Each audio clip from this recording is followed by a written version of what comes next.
Okay, so I think we should get straight into this. What you will need is a 3.5 millimeter hole punch for leather, a 4-prong, what is this?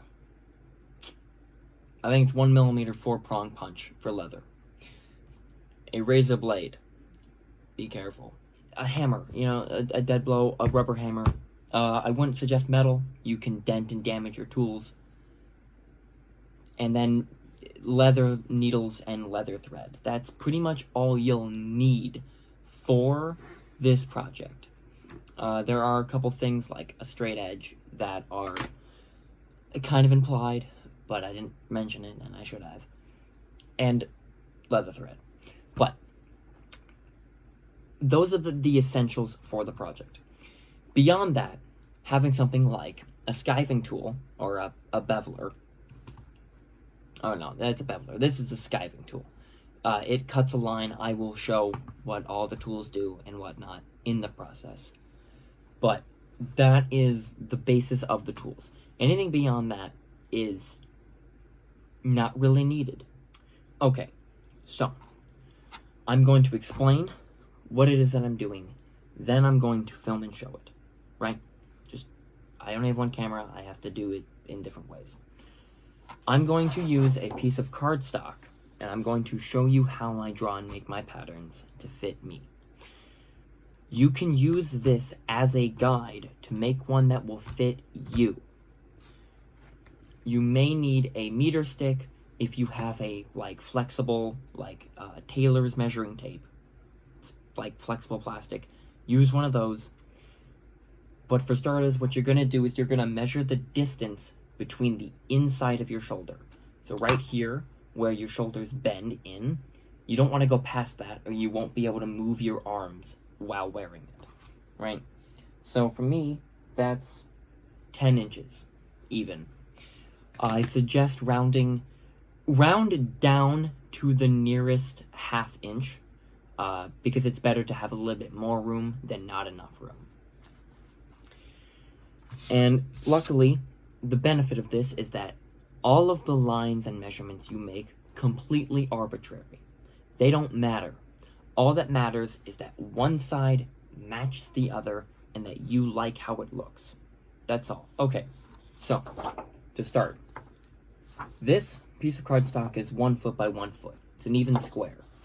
I suggest using these. You can get them at Walmart. You're going to fold it in half.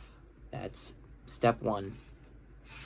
Because again, whatever you draw and cut is going to be mirrored, right? You don't have to do all the measurements twice. You just need to do it once and then unfold it. Okay? So here's how it works. Once you have your folded piece of paper, you're going to lay it on your body with the fold in the middle, right? You are then going to take a pen or a pencil and you're just going to start drawing lines on the paper where you want. Right? If your pectoral muscle ends here, make the armor a little bit lower. But it doesn't have to be perfect. You don't have to go exactly 5 inches and 3/8 down. No. Nothing needs to be an even number. Just make it where you want it. Right? So I want it to go down to about here on the inside and down here on the outside. Right? Okay, well, I don't want this corner here. So I'm going to put a mark here and here, and then that corner will be cut off. I'm going to draw this out. Okay, I don't know how well you can see them, but once you have all of those marks laid out, either just if you're going like the way I do things, which is, straight lines, angular, just connect them with a straight edge. If you don't want to do that, you want it to be more round, more abstract, just freehand it. Because again, whatever you draw and cut out will be mirrored. It doesn't matter if it's perfect, because it'll match the other side. So just freehand it. Okay, so now that we have our lines traced and marked out, I would suggest adjusting anything you want to change right now. You can see the full shape for one side, right? I think this edge here is a bit too long for my liking. So I'm going to move this bottom mark up and then redraw the line. So just like that, all I did was move up. I used that same point, and I'm just going to cut on that top line. I'm going to switch camera angle so I can actually work.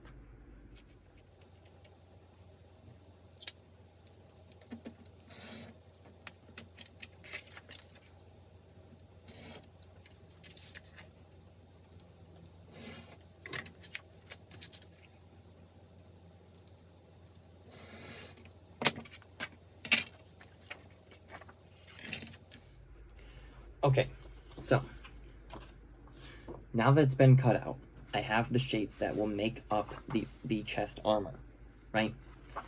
This is why I mentioned this previously. This angle, I didn't see that it was too long until it was fully undone, right? I don't like how long this gap is. So what I'm gonna do is I'm gonna redraw this. Everything will stay the same, except this point will be over further. Much better. And again, it's the same pattern, but that one side is further towards the middle. And that will be the shape of the armor. Alright, so now that you have the piece that will be the base of the chest plate, now you get to the point where you can start cutting out the leather pieces. Now, real quick, I will not be using this piece. This one was just to show you how I make mine. I will be using the one I made for Nightwing, which is the same one I used for my other ones. It's the same thing, just the angle's a little different. Because again, it's completely arbitrary. None of the angles mean anything. All that matters is that one side matches the other and that you like it. That's it. But, so what I'm going to do is I'm going to trace this out on one not colored piece of leather. One normal, like tanned piece of leather. The other two pieces can be cut out of pre-dyed black leather or whatever color you want. But because the front piece will be red, it has to be tanned undyed leather. Otherwise the red dye won't like show up. The other two pieces, which is the back of the front and then the back plate, they can be whatever color suits whatever you're making. But if you need the front to be a color, either make it normal tan so you can dye it, or buy that color of leather.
Alright, So now that you have all 3 pieces cut out, right? They're all the exact same thing.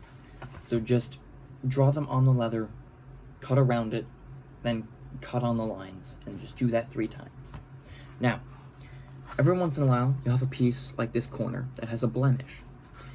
Remember, only one of these will probably actually be seen, because one will be stitched back to back like this, and that'll be the front, and then the back.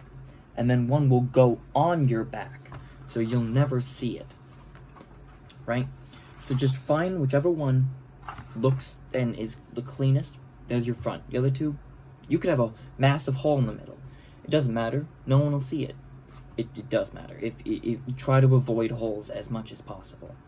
But you get the point. That will be it for part 1 here.